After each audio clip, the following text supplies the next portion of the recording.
8वा अध्याय, नाव काय? अक्षर ब्रह्म. आणि हा अक्षर ब्रह्म की ज्याचा कधीच नाश होत नाही असा तो ब्रह्माक्षर आहे. आणि ते आपणच आहोत. याचा आपल्याला शेवटपर्यंत विसर पडताच कामा नये. कारण जर आपल्याला आपण परब्रह्म आहोत हा विसर पडला तर आपली भक्ती मार्ग सगळी चुकून जाईल. कारण आपणच प्रत्येक जीव हा ईश्वराचा अंश आहे आणि तो ईश्वराकडे परत जायला पाहिजे, ईश्वराला समर्पित करायला पाहिजे. म्हणून लिहिले की नाही, सर्व धर्म परित्याजम मामेकम शरणम व्रज अहम त्वा सर्व पापेभ्यो मोक्ष इच्छामि मा शुचः. सर्व धर्म परित्याजम. भगवंत अर्जुनाला सांगतो, तू धर्माचा अधर्माचा विचार करू नकोस. मामेकम शरणम व्रज. मलाच शरण आहे, मला एकट्याला शरण आहे. आणि तो शरण एकट्याला कसं जायचा त्याच्यासाठी 8व्या अध्यायामध्ये देह कसा ठेवायचा याची प्रक्रिया ही दाखवलेली आहे. आणि हा देह ठेवता ठेवता त्या ब्रह्माक्षर ज्या परब्रह्म तत्वाचा कधीच नाश होत नाही ते आपल्याकडे आहे. आणि त्याच्यामध्ये परत आपल्याला कसा प्रवेश करता येईल त्या चैतन्याच्या तत्वामध्ये, त्या तत्व स्वरूप परब्रह्मामध्ये आपल्याला परत कसं जाता येईल.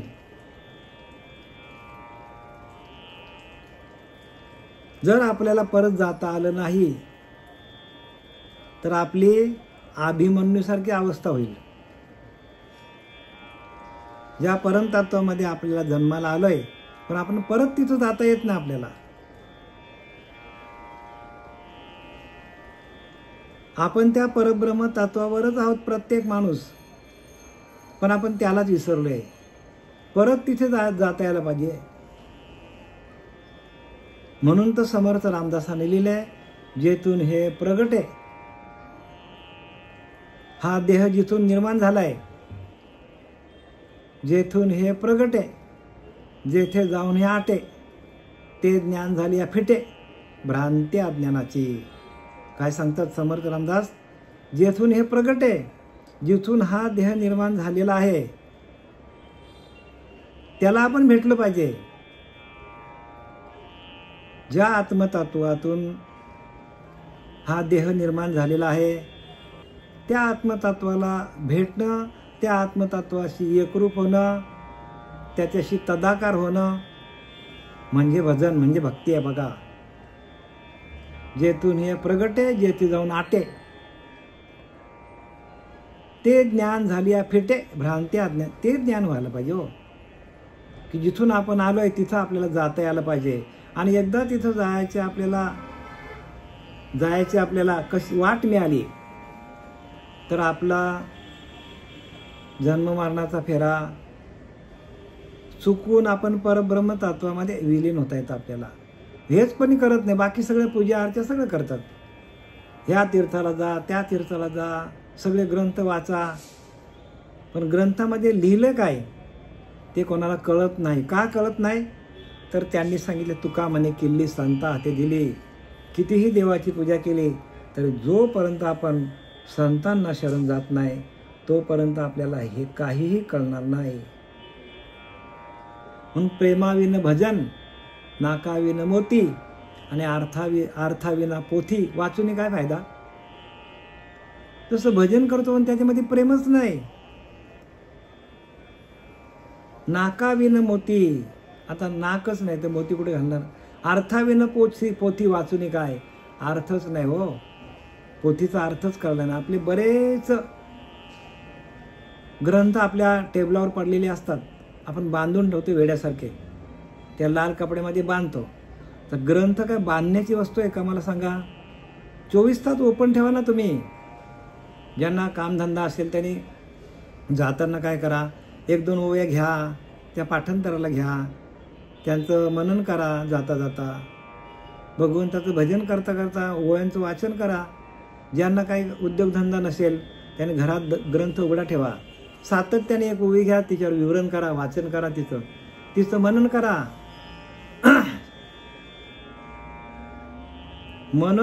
मनने कळे सारासार विचार. काय सांगता समर्थ, मनने कळे सारासार विचार. मनन केलं तर सार काय आणि आसार काय याचा विचार आपल्याला कळतो. आपण मननच केलं नाही, नुसतं आपण ऐकलं, सोडून दिलं. नळी फुंकली सोनारे आणि इकडून तिकडून गेले वारे, असं नाही व्हायला पाहिजे. म्हणून प्रत्येकाने वाचन करा, पाठांतर करा, मनन करा, निध्यास धरा. आपण ज्या गोष्टीचा ध्यास धरू तीच गोष्ट आपल्यासमोर उभी राहणार आहे. आपण प्रपंचाचा ध्यास धरला तर आपण प्रपंच यथासांग करतो, पण प्रपंच नाशिवंत आहे, काही काळापुरता दिलेला आपल्याला. कारण आपला शरीरच आपला नाही. आपला शरीर आपला आहे का? आपला असता तर मग आपले केस पिकले नसते, आपले दात पडले नसते, आपल्याला ऐकायला कमी आलं नसतं, काठी टेकायला लागली नसते, आपल्याला डोळ्याने आपल्याला दिसायचं कमी झालं नसता. हे आपल्या हातात आहे का? नाही. ते चैतन्य आपल्याला 100 वर्षासाठी मिळालेलं आहे. त्याचा वापर कसा करायचा, काय करायचा, भगवंताच्या भक्तीमध्ये घालवायचा त्या विषयांमध्ये घालवायचा, हे ज्याच्या त्याच्या हातात आहे. ज्याने त्याने विचार करा, आत्तापर्यंत आपलं आयुष्य आपण कुठल्या विषयांवर आपण घालवलं, हे ज्याचा त्याने काय करा, सिंहावलोकन करावं. मागे वळून बघा, सिंहावलोकन करा. आपलं आयुष्य किती फुकट गेलेलं आहे आणि गेलेलं आयुष्य परत मिळणार नाही. लिहिले की ना, अरे जी घडी राम नामा विन गेली, जने आपुली ते तू हानी केली. राम नामाशिवाय जी घडी गेली त्याच्याने आपली हानी झालेली. आपले कितीतरी असं एक पल, आपला पल गेली, घटिका गेली, तास गेले, घंटा वाजे घनाना, आयुष्याचा नाश होतो राम कार्य म्हणाना. आहे का आपल्या मुखामध्ये राम? आपलं आयुष्य असंच निघून गेलेलं आहे. तर आपण काय करायला पाहिजे? तर ही आपल्याला जो अक्षर ब्रह्म आहे त्याचा नाश कधीच होत नाही आणि ते आपणच आहोत. पण आपण आहोत त्याच्यासाठी आपल्याला या 8व्या अध्यायामध्ये ज्ञानोबारांनी ज्या काय ओव्या दिल्यात त्या ओव्यांच्या माध्यमातून आपण संतांच्या मार्गावर जाऊया. संतांच्या मार्गावर आपण गेलो तर आपल्याला कळेल, हे नाहीतर आपल्याला नाही कळणार. नाहीतर आपल्याला आयुष्यभर असंच राहावं लागेल. पण तेही आपल्याला कळण्यासाठी तसा सद्गुरू जीवनात यायला पाहिजे, तत्वदर्शी गुरु आपल्या जीवनात यायला पाहिजे. म्हणून धर्मस्थापनेचे नर ते ईश्वराचे अवतार, झाले आहेत पुढे होणार देणे ईश्वराचे. हो, धर्मस्थापनेचे नर ते ईश्वराचे अवतार, धर्माची स्थापना करण्यासाठी येतात, ते ईश्वराचे अवतार असतात.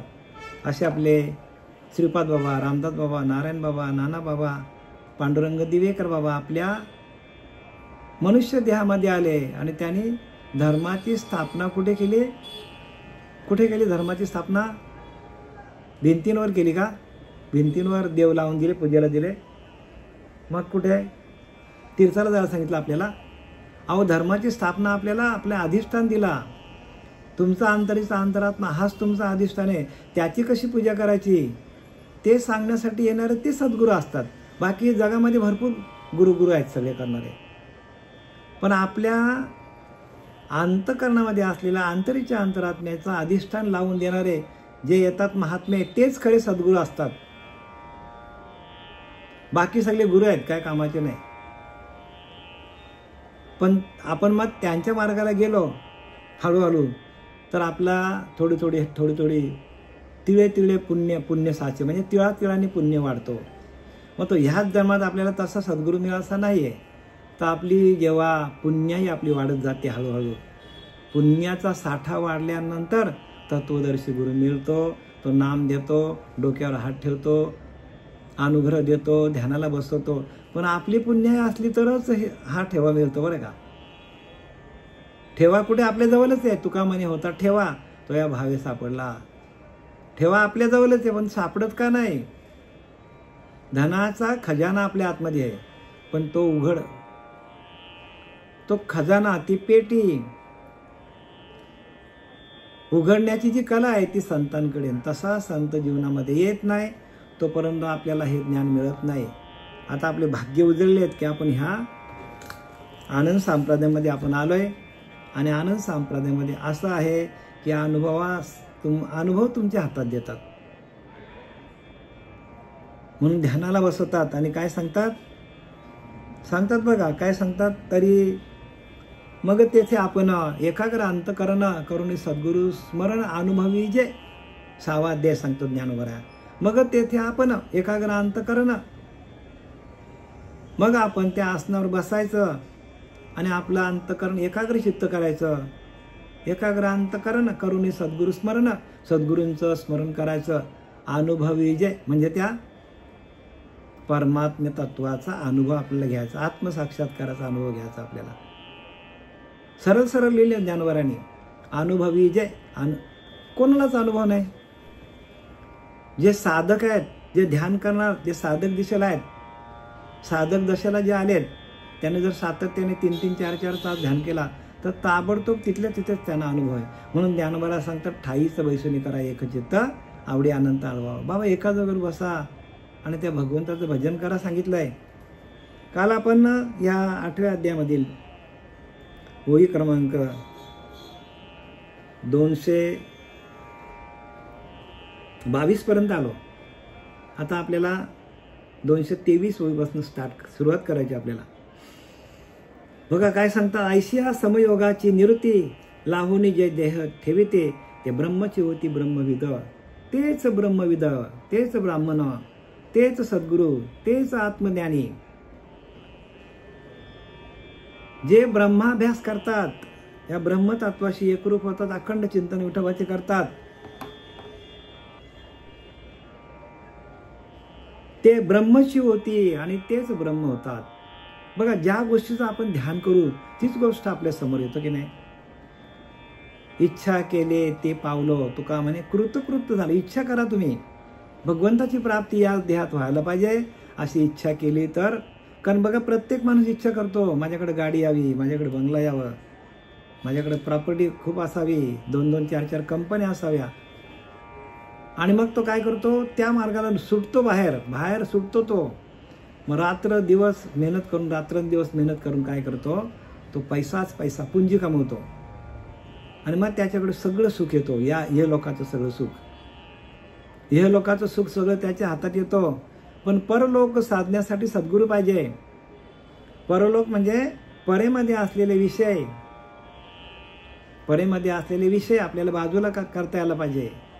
पण तुकोबारांना ते अनुभवाला आलं. तुका म्हणे देह भरला विठ्ठले, काम क्रोध घर केले रीते. बघा जोपर्यंत आपल्या पिंडामध्ये विषय आहेत, आपल्याकडे वासना आहे, इच्छा आहे, आकांक्षा, कामना, भावना असूया, तोपर्यंत आपल्याला ह्या ज्ञानाची प्राप्ती होणार नाही. मग अंतर्मुख व्हायला लागेल आपल्याला. प्रवास आतला आहे, भगवंताला प्राप्त करण्याचा संपूर्ण प्रवास आतला आहे. आणि आपण त्याला शोधतो बाहेर सगळं नाशिवंत आहे. इव्हन आपलं शरीर पण नाशिवंत आहे. मग शरीराला चालवणारी जी शक्ती आहे ती कशी आहे, अविनाशी. एरवी तत्वता वस्तू असे अविनाशी. दुसऱ्या अध्यायात ज्ञानोबा सांगतात की नाही, हे उपजे आणि नाशे मायावश दिसे. एरवी तत्वता वस्तू जे असे ते अविनाशी.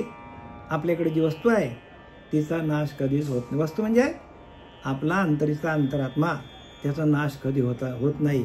मग आपल्याला त्याची ओळख करून दिलेली आहे. अवधारी गा धनुर्धरा. बघा काय सांगतात अर्जुना, लक्ष दे जरा. अवधारी म्हणजे बाबा अवधान एकलेची दिजे, मग सर्व सुखाची पात्र होईजे. तरी अवधान एकलेची दिजे, मग सर्व सुखाची पात्र होईजे. हे प्रतिज्ञोत्तर माझे उघड ज्ञानोबा सांगतात. तरी अवधान एकलेची दिजे. अरे बाबा तू लक्ष दे, मी काय सांगतो त्याच्यावर. मग सर्व सुखाशी पात्र होईजे, मग सुख तुझ्या पायावर लोटांगण घालिलो. 9व्या अध्यायामधली पहिली ओळी सांगतात.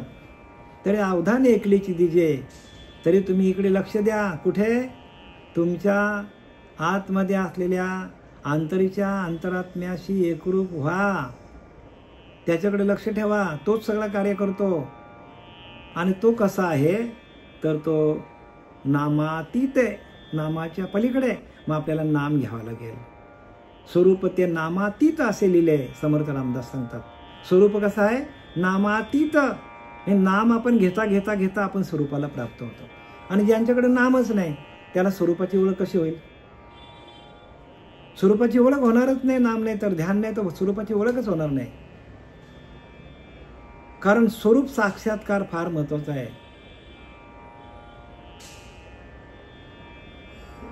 आणि म्हणून इथं काय सांगतात? अवधारिका धनुर्धरा येत वरी सामर्थ्य या अवसरा, तेवीची हा उजू मार्ग स्वपुरा या वया पै. तरी अवधारिका धनुर्धरा, लक्ष दे अर्जुना, येत वरी सामर्थ्य या अवसरा, तेवीची हा उजू मार्ग स्वपुरा या वया पै. म्हणजे सांगितलंय की सगळ्यात उच्च मार्ग तुला सांगितला मी. तेवीची हा उजू मार्ग स्वपुरा म्हणजे स्वस्वरूपाकडे जाण्यासाठी हा सगळ्यात उच्च कोटीचा मार्ग तुला अर्जुना सांगितलाय. आपल्या स्वस्वरूपाशी एकरूप होण्याकरता अर्जुना तुला एकमेव मार्ग मी सांगितलेला आहे. म्हणजे आपल्याला सांगितलं बरं का, आपल्या आत्मस्वरूपाशी एकरूप होऊन आपल्याला देह कसा ठेवता येईल अंतकाली. अंतिमती तैशी प्राण्या जाण गती, या लागी कृष्ण चित्ती अखंड असावा. अंतिमती, अंतकाली आपल्याला मतीमध्ये म्हणजे आपल्या मनामध्ये, बुद्धीमध्ये, चित्तामध्ये ते भगवंताचं नामस्मरण भजन आपल्याला जमलं पाहिजे. अंतिमती. आणि जर आपल्या चित्तामध्ये प्रपंचातल्या गोष्टी असतील तर आपल्याला परत जन्माला यावं लागेल, पण आपल्याला मनुष्य देह मिळणार नाही. मग आपल्याला पाल, उंदीर, सरडा जे जे असेल ते, कुत्रा, मांजर, अनेक प्रकारच्या योन्या पडल्यात. आणि एका एका योनी कोटी कोटी फेरा. मग केव्हा लागेल मनुष्य देहाचा वारा? मनुष्य देह परत मिळणार नाही. परत मनुष्य देह मिळणार नाही ह्याची आपल्याला खंत वाटली पाहिजे. आपल्याला खंत काय वाटली पाहिजे की परत मनुष्य देह नाही, चुकून मिळाले आपल्याला, चुकून आपल्याला मनुष्य देह मिळालेला आहे. पण त्याचा उपयोग आपल्याला भगवंताच्या प्राप्तीसाठी जर करता आला नाही तर मग आपलं आयुष्य गेलं. आपलं हेले आला आला आला आणि पाणी वाहतच मेला. मरतो माणूस पण तरी त्याला कळत नाही काय चाललं ते. धनुर्धरा ऐक, या वेळेच्या योगाचे असे विलक्षण सामर्थ्य आहे. म्हणून मोक्ष प्राप्ती करता स्वस्वरूपी येण्याचा हा सरळ मार्ग आहे. बघा, एकदम सरळ मार्ग आहे. आत्ता जे काय तुम्हाला याच्या अगोदरच्या योगांमध्ये सांगितलं तो मोक्ष प्राप्तीला येण्यासाठी सहज मार्ग आहे. जो जडजडा ते विरवतू, मृलतामध्ये संचरतू, जैसा घंटानाद लयस्तू घंटेसीच होय. अशा प्रकारे ध्येय ठेवला तर आपल्याला स्वस्वरूपाकडे जाता येतो. याचा अग्नी हे पहिले पाय तरे. आणि ह्या स्वरूपाकडे जाण्यासाठी जरी योगी असला, जरी योग्याने खूप साधना केलेली असली तरी पण त्याच्यासाठी आपल्याला त्या स्वरूपापर्यंत पोचण्यासाठी जे अडथळे सांगितले आहेत की ज्यातून आपल्याला अंतकाली जाण्यासाठी आपण सावध व्हायला पाहिजे. आपल्याला सावधता बाळगण्यासाठी हे मार्ग आहे. सावध बरं का, सावध हो बाप्पा, काल लागलाय मापा. एक एक पल आपण काय केलेलं आहे, आपला एक एक पल आपला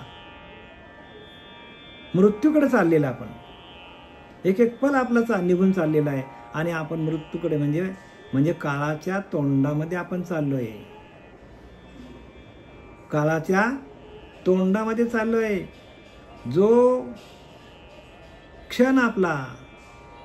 क्षण हरिनामाशिवाय गेला तो काळाच्या तोंडामध्ये गेला. आणि जो क्षण आपल्याला भगवंताच्या नामस्मरणाकडे आला, काळ त्याला काहीच करू शकत नाही. म्हणून प्रत्येक क्षण आपल्याला, प्रत्येक क्षण डोळ्याची पापणी मिटतो ना मिटतो, एवढा प्रत्येक एक घटिका आहे, प्रत्येक क्षण आहे, तो प्रत्येक क्षण भगवंताच्या नामस्मरणामध्ये आपल्याला देता यायला पाहिजे. बघा, तुकोबाला सांगतात, शिंक आली जांभई आली तरी माझे नामस्मरण गेला सांगतात. म्हणजे एवढी त्यांनी काय केलेली आहे, भगवंताची सेवा केली. म्हणून भगवंताचा भक्त तो जन्म मरणापासून मुक्त, ज्ञानबले विरक्त, नैराश्य बोधे. बघा, सर्व काळ आपलं भजन व्हायला पाहिजे. भगवंताचा भक्त आहे ना, तो जन्म मरणापासून मुक्त, म्हणजे जन्म मरणाच्या ह्या चक्रातून आपली सुटका व्हायला पाहिजे. देह तो पाचाचे झाले, कर्माच्या गुणी गुंतले, भव तसे चाकी सुटले, जन्म मृत्यूच्या चाकामध्ये आपण अडकलोय. हे काल नालाच्या तोंडी, घातली लोणी आयची उंडी, माशी पंख पाखुडी तव हे सरे. एवढ्या क्षणात जातो, माशी पंख आपली उघडून परत मिटते ना मिटते, तेवढ्या क्षणामध्ये आपला देह निघून जातो सांगतात ज्ञानोबा. हे काळ नालाच्या तोंडी, बघा काळाच्या तोंडामध्ये गेला आपण. घातली लोणी आयची उंडी, लोण्याचा गोळा आहे, आपण जर आगीमध्ये टाकलाय किती मिनिटात उचलून जाईल तो, लक्ष लगेच आग लागली तर. माशी पांख पाखुडी तव हे सरे, दोन दृष्टांत दिले. लोण्याचा गोळा आगीत टाकला की गेला, परत दिसत नाही, एवढ्या क्षणामध्ये आपला देह जातो. माशी आपली काय करते, पांख अशी खाली वर करते न करते तर आपला देह निघून जातो. एवढ्या क्षणात आपला देह निघून जातो. मग त्याच्या आधी काय करायला पाहिजे, मरणाआधी सावध व्हावे आणि हरिभक्तीस सादर व्हावे. भगवंताच्या भजनामध्ये सगळं बरं का, सगळे मार्ग येऊन इथे एका ठिकाणी मिळतात, आणि ते म्हणजे भगवंताचा भजन. म्हणून देवाधीनाम जगत सर्व, मंत्रांधीनांच दैवत, ते मंत्र ब्राह्मणाधीन, ब्राह्मण मम देवता. आपला गुरु हाच देव आहे. देवाधीनां जगत सर्व, हे सर्व जग देवाच्या अधीन आहे. पण देव अधीन कोणाचे आहे, देव मंत्राच्या अधीन आहे, म्हणजे नामाच्या अधीन देव आहे. देवाधीनाम जगत सर्व, हे देव सगळे देवांच्या अधीन संपूर्ण हा ब्रह्मांड आहे. या ब्रह्मांडाला तो देव चालवतो. मंत्राधीनाच दैवत, पण ते देव कोणाच्या अधीन आहेत, नामाच्या अधीन आहेत. ते मंत्र ब्राह्मणाधीन, ते मंत्र देण्याचा अधिकार ब्राह्मणाला म्हणजे सद्गुरूंना आहे. ते मंत्र देण्याचा, ते नाम देण्याचा, ते अनुग्रह देण्याचा, ते प्रबोधाचं चिंतन देण्याचा अधिकार श्री गुरूंना आहे. ते मंत्र ब्राह्मणाधीन, ब्राह्मण मम देवता. कुठला देव सांगितला, सद्गुरू हाच देव सांगितला आहे, ब्राह्मण मम देवता. ब्राह्मण म्हणजे सद्गुरू आपला देव आहे हो, पण तत्वदर्शी असलं पाहिजे. येथा अग्नी हे पहिले पाये तरे, आणि या अंतकाली पर्यानकाली आपल्याला प्रत्येक देहाला, प्रत्येक जीवाला देह ठेवायचा असेल तर पहिली पायरी काय आहे, तर अग्नी हे पहिली पायतरे. म्हणजे आपला अग्नी सातत्याने प्रदीप्त असला पाहिजे, अग्नी सातत्याने तेवत असला पाहिजे. आणि ज्योतिर्मय हे दुसरे.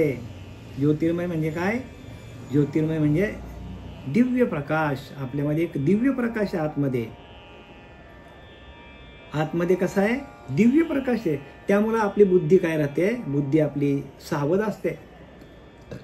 आपल्या आतमध्ये एक विशिष्ट प्रकारचा दिव्य प्रकाश आहे, आणि त्या प्रकाशाच्या जोरावर आपली बुद्धी सतेज राहते, तेज राहते. तेज किंवा आपल्याकडे चैतन्य आहे.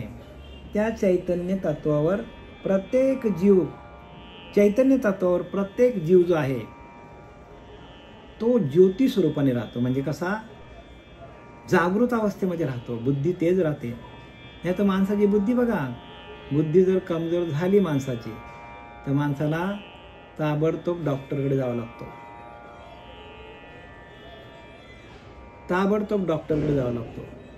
हे कशामुळे होतं तर आपल्याकडला चैतन्य कमी होतो, आपल्याकडचा प्रकाश कमी होतो.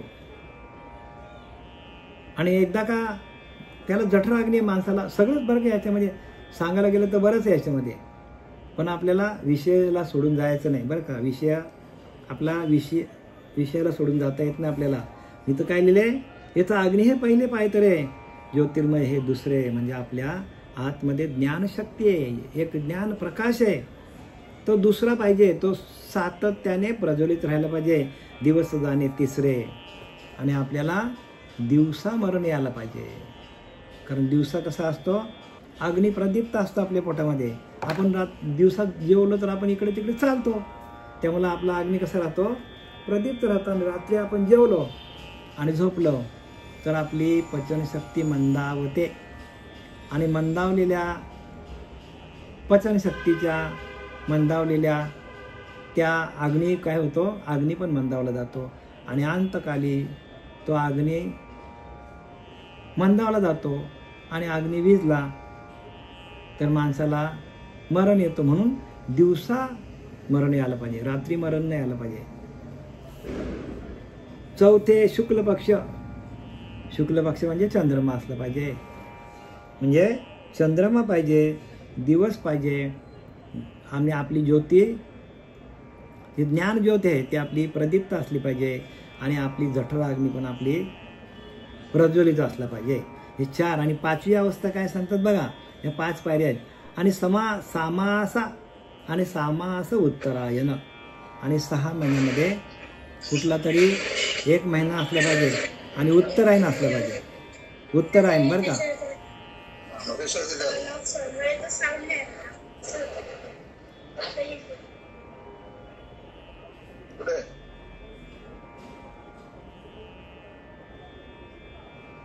उत्तरायण असला पाहिजे. काय असलं पाहिजे, उत्तरायण. म्हणजे दक्षिणायन आणि उत्तरायण. उत्तरायणमध्ये म्हणजे 6 महिन्यापैकी, उत्तरायणाच्या 6 महिन्यापैकी कुठल्याही एका महिन्यात आपल्याला देह ठेवता येतो. दक्षिणायनमध्ये ठेवला तर मग ते आपल्याला परत जन्माला यावं लागतो. आणि सामास उत्तरायण ते वरचिल गा सोपान, येणे सायुज्य सिद्धी सदन पावती योगी. उत्तरायण ती 6 महिन्यापैकी 1 महिना ही जिन्याची वरची पायरी आहे. म्हणजे आपण एक एक जिना चढत जातो. जसं जिन्याच्या पायऱ्या चढतो आपण, तसं आपल्याला ह्या पायऱ्या दिलेल्या आहेत. पहिली पायरी आपलं जठर अग्नी पाहिजे, आपलं ज्ञान अग्नी पाहिजे, त्याच्यानंतर दिवस असला पाहिजे, शुक्ल पक्ष असलं पाहिजे, आणि उत्तरायणातील 1 महिना कुठलाही चालेल. ह्या सगळ्या पायऱ्या आहेत. पायऱ्या चढत जायला लागेल आपल्याला. आणि हे सगळं आपल्या अशा क्रमाने गेल्यावर योगी मोक्ष सिद्धिरूप घराला पोचतो. अशा पद्धतीने जर देह ठेवला योग्याने तर तो मोक्षाला जातो. मग आता आपली परिस्थिती काय होणार आहे? आपली परिस्थिती घाबरायचं कारण काही नाही बरं का. आपली परिस्थिती जर आपण अखंड नामस्मरण चालू ठेवलं आणि नामस्मरण ठेवता ठेवता जर आपण देह ठेवला, नामस्मरण बरं का, अखंड चिंतन विठोबाचं, रोमरोमामध्ये तुमच्या भजन आलं, नामस्मरण तुमचं अखंड चालू झालं, उठता बसता आसनी शयनी भोजनी विसरणी माझ्या नामी तया नाम आत्मने आणि बोलीजे पार्था. उठताना झोपताना खाताना पिताना बसताना हे सगळ्या क्रिया करताना जर तुमचं नामस्मरण सातत्याने चालू झालं तर आपल्याला उत्तरायण असो नाही तर दक्षिणायन असो अखंड चिंतन विठोबाचं पाहिजे. मग घाबरायचं कारण काहीच नाही बरं का. आपल्याला जर हे दाखवलं तरी आपलं जर अखंड चिंतन चालू झालं, पण हे आपल्याला माहिती असलं पाहिजे. कारण ह्या पायऱ्या आहेत.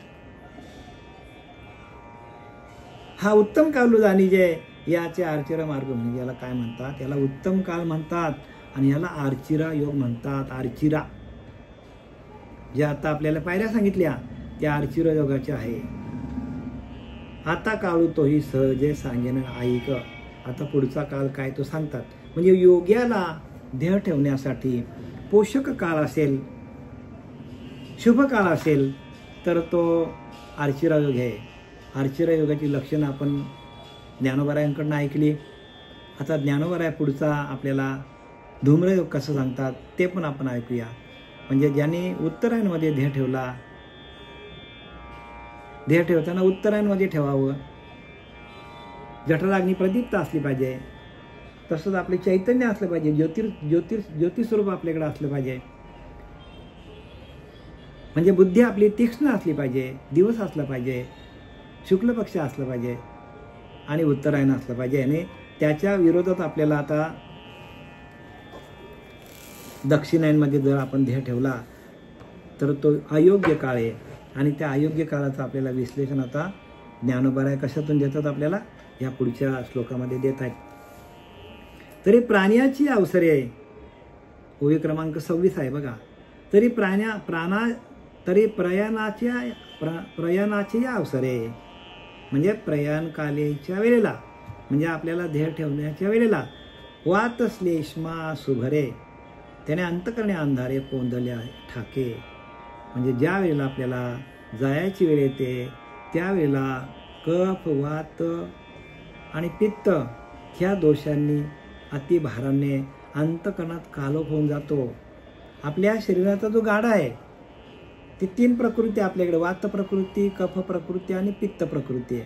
या तिन्ही प्रकृती आपल्या शरीरामध्ये, जे आपल्याकडे चैतन्य आहे, जो भगवंत आपल्याकडे आहे, तो आपल्याला बरोबर समस्थितीत ठेवत असतो. आपल्याकडे प्राण, अपान, व्यान, उदान, समान हे ज्या प्रक्रिया आहेत, हे जे आपल्या अंगामध्ये खेळत आहेत, हे संपूर्ण जे आपल्या प्राण, अपान, व्यान, उदान, समान हे आपले प्राण आहेत. पंचप्राण, मग समर्थ रामदासाने लिहिलंय, पंचप्राण स्थल सोडिते, प्राणरूप वासना वृत्ती, वासना मिश्रित प्राण जाती, देह सोडून या. काय सांगितलंय?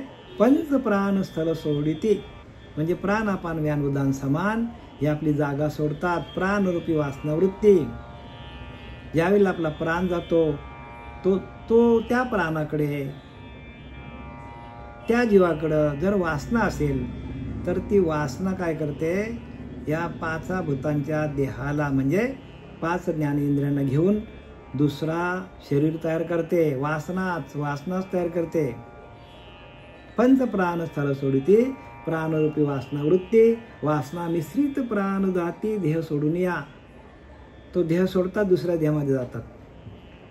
असं माऊली काय सांगते, जैसे जीर्ण वस्त्र सांडीजे आणि नूतन वेडीजे, तैसे देहांतरिता स्वीकारीजे चैतन्यनाथ.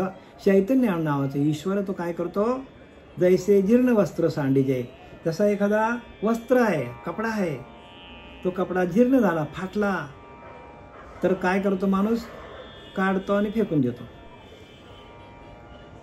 जैसे जीर्ण वस्त्र सांडीजे आणि नूतन वेडीजे, आणि नवीन कपडा घालतो. तैसे देहांतरी ते स्वीकारीजे चैतन्यनाथ, तसा देहाच्या अंतकाली काय करतो, चैतन्यनाथ, म्हणजे चैतन्य नावाचा परमात्मा आपल्या आतमध्ये आहे, आत्मा आहे तो काय करतो, हा देह टाकून देतो आणि नवीन देह धारण करतो. पण नवीन देह धारण करण्याच्या वेळेला जर आपल्याला भगवंताचं नामस्मरण असेल तर आपल्याला भगवत स्वरूपाला प्राप्त होता येतो. आणि नवीन देह धारण करण्याच्या आतमध्ये जाता जाता निर्वाणकाली जर आपल्याकडे वासना असतील तर त्या वासनेच्या पोटी जन्म घ्यावा लागतो आपल्याला. तर आपल्याला परत जन्माला वासनेच्या पोटी जन्म घ्यावा लागतो. म्हणजे आपल्याला जन्माला घालणारी इच्छा आहे, इच्छा आकांक्षाची बेडी आपल्याला हातामध्ये आहे. इच्छा हीच आपली बेडी आहे, वासना हीच आपली बेडी आहे. म्हणून काम, क्रोध, लोभ हे नरकाची द्वारं सांगितली. नरकाला आपल्याला घेऊन कोण जाते, तर काम, क्रोध आणि लोभ ही 3 दारं नरकाची आहेत. म्हणून माणसाने काम, क्रोध, लोभ याच्यापासून लांब राहायला पाहिजे, तरच आपला अंतःकरण शुद्ध राहतो. अन्यथा माणूस बहकला जातो, आपला पाय घसरला जातो माणसाचा. तरी परायाणाची अवसरे वात श्लेष्मा सुभरे, अंतकाली काय करतो, तर आपल्या पिंडामध्ये वात, पित्त आणि कफ यांचा साठा वाढतो. त्याने अंतकरणे अंधार, मग आतमध्ये आपल्या अंतकरणामध्ये अंधार पडतो. कोंदले थाके, अंधार कसा पडतो सांगतो. अंधार म्हणजे अज्ञान, अंधार म्हणजे विषयांचा अंधार. लक्षात घ्या, आपल्याकडे जे चैतन्य आहे त्या चैतन्य तत्वावर आपलं जर नामस्मरण चालू झालं, अखंड चिंतन विठोबाचं चालू झालं, अखंड भगवंताचं भजन चालू झालं, त्या चैतन्य तत्वावर, चैतन्य हाच आपला परमात्मा आहे. ज्ञानिया जो म्हणजे तो चैतन्याची केवळ माझे. ज्ञानोबा सांगतात आपल्याकडे जे चैतन्य आहे आपल्या शरीरामध्ये, ते चैतन्याशी एकरूप होणं त्याला ज्ञान म्हणतात. आणि ते चैतन्य आपलं जर कमी कमी होत होत गेलं आणि आपल्या अंगामध्ये वाताचा, पित्ताचा, कफाचा जर साठा जास्त झाला तर संपूर्ण अंधार होतो आपल्याकडे. म्हणजे अग्नी आपली थंड पडते, जठर अग्नी थंड पडते आणि जठर अग्नी थंड पडल्यानंतर आपल्या नाड्या, शरीर इंद्रिय, नाड्या, रक्त, पेशी जे काय आहेत त्या काय होतात, थंड पडतात, सुकल्या जातात आणि मग आपला देहाचा चिखल होतो शेवटीला. कारण ह्या देह आपला चिखलासारखाच आहे हो, मातीचाच देह आहे. पण त्या मातीमध्ये एक विशिष्ट प्रकारचा आपल्याकडे भगवंताने आपल्याकडे चैतन्य ठेवलेला आहे आणि तो चैतन्य हाच आपला परमात्मा आहे. चैतन्य हाच आपला परमात्मा आहे आणि त्या चैतन्याशी एकरूप होऊन आपलं त्याचं भजन करणं, त्या शक्तीवर, चैतन्याच्या शक्तीवर आपण भजन करणं, त्याला भक्ती म्हणतात.